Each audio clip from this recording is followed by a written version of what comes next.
எல்லாருக்கும் வணக்கம். இருக்கிற ப்ராடக்ட்லேயே வந்து பார்க்குறப்ப ஹைலி டிமாண்ட் இருக்கிற ஒரு விஷயம் என்னன்னு கேட்டிங்கன்னா, நம்ம நல்லா அனலைஸ் பண்ணி பார்த்தா பணம் தான். ஏன்னா அந்த பணத்துக்காக தான் வந்து எல்லாருமே வந்து மாங்குன்னு வந்து உழைச்சிட்டு இருக்காங்க. பணத்தை வந்து எப்படி சம்பாதிக்கணும்னு சொல்லிட்டு எல்லாமே பிளான் பண்ணி எல்லா விஷயங்களையும் பண்ணிட்டு இருக்காங்க இல்லையா? ஸோ அப்படிப்பட்ட பணத்தையே வந்து மூலதனமாக வச்சு ஒரு சில பேர் வந்து தொழில் பண்ணிட்டு இருப்பாங்க. அதான் அந்த வட்டி தொழில், ஃபைனான்ஸ் இந்த மாதிரி விஷயங்கள் பண்ணுறாங்க இல்லையா? ஃபைனான்ஸ் தொழில் பண்ணி எல்லாருமே வந்து சக்ஸஸ் ஆகிறாங்கன்னு கேட்டிங்கன்னா இல்லை. ஆனால் ஒரு சில நபர்கள் வந்து பார்க்குறதுக்கு வந்து சாதுவாக இருந்தாலும் அந்த ஃபைனான்ஸ் தொழில் வந்து நல்லா கொடி கட்டி வந்து பறந்துட்டு இருப்பாங்க.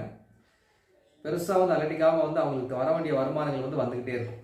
இவங்ககிட்ட கடன் வாங்குறவங்க வந்து பார்க்குறப்ப யாரும் ஏமாற்ற மாட்டாங்க.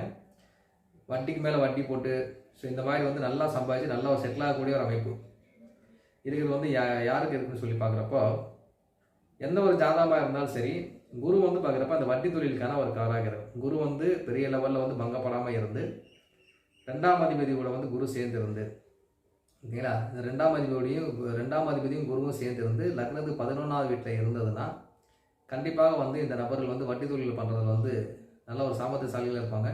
யாருக்கு வந்து காசு கொடுத்தா வந்து இன்ட்ரெஸ்ட்டோட வந்து கரெக்டாக கொடுப்பாங்க. அந்த ஜட்ஜ்மெண்ட், இந்த நபர்களுடைய கேரக்டர் வந்து ஜட்ஜ் பண்ணி ரொம்ப நேர்மையாக இருக்கக்கூடிய நபர்களாக பார்த்து கடனை கொடுத்து நல்லா வந்து வட்டி காசுலேயே வந்து நல்லா சம்பாதிச்சு செட்டில் ஆகக்கூடிய அந்த வட்டி பணத்தையே வந்து திரும்ப வட்டி விடுவாங்க.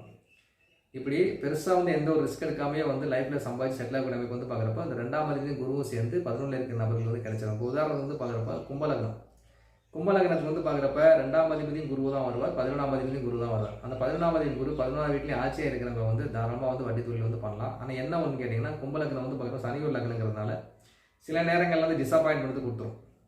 ஸோ அதனால் ஒரு பக்கம் அப்படி இருந்தாலும் ஒரு பக்கம் வந்து ஏதாச்சும் ஒரு வகையில் வந்து டிசப்பாயின்ட் கொடுத்து ஏமாற்றுறதுக்கான ஒரு வழியை வந்து கொடுத்துரும். இது வந்து நான் உதாரணத்துக்கு தான் சொன்னேன்.